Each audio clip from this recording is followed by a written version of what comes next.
A critical period is the length of time in which an animal's behavior is susceptible to environmental cues and uses these stimuli to form synapses. Therefore, these periods are the basis for neuroplasticity and are equivalent to synaptic remodeling on a smaller scale. Critical periods are not limited to birdsong and are used to establish synapses for language, vision, hearing, taste, and even stress in various species.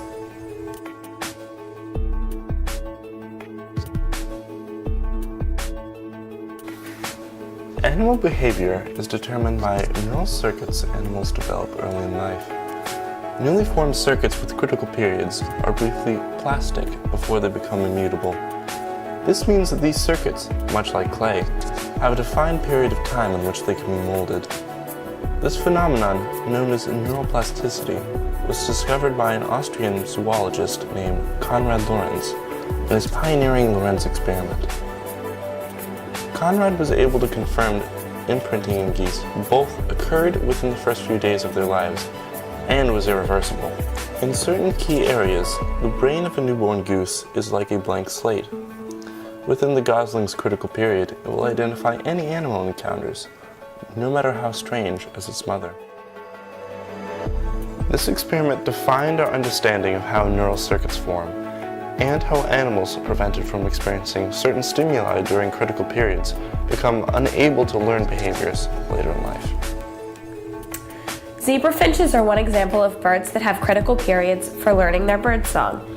Young male zebra finches learn a song from a tutor, usually their father, and the song is crystallized after hearing it 10 to 20 times. They then practice the song and it becomes an important behavior for the bird. This process must take place before the bird is 100 days old, or the song will not crystallize.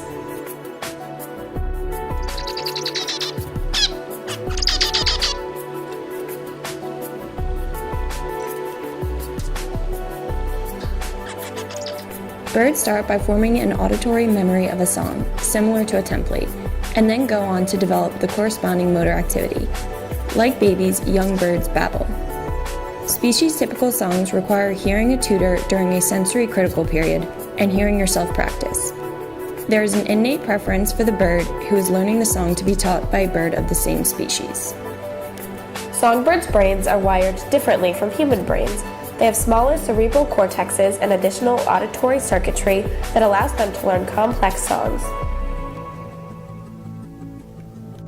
The first step is forming a subsong, when the birds babble in a quiet and unstructured way. Next is the plastic stage, which contains a recognizable adult syllables but is still wobbly and uncertain. Last is the formation of the crystallized song, with notes that are well formed and repeated with little variation. Song is produced by coordinated movements and a network of forebrain nuclei and is necessary for song learning and production. Song amplitude may be a trait subject to sexual selection, as evidenced by female preferences for loud song and the observation that loud songs elicit stronger aggression in a rival male. Species-specific song plays a prominent role in mate selection and can be an important isolating mechanism among bird species. If you deafen a bird, 2 weeks later its song will weaken and lose complexity. In conclusion, the crystallization of bird song requires both learning from a tutor and self-heard practice during the limited times when a critical period is open. The process of a subsong developing into a crystallized song not only allows birds to increase their fitness, but offers clues into how neuroplasticity controls learning of other animal behaviors.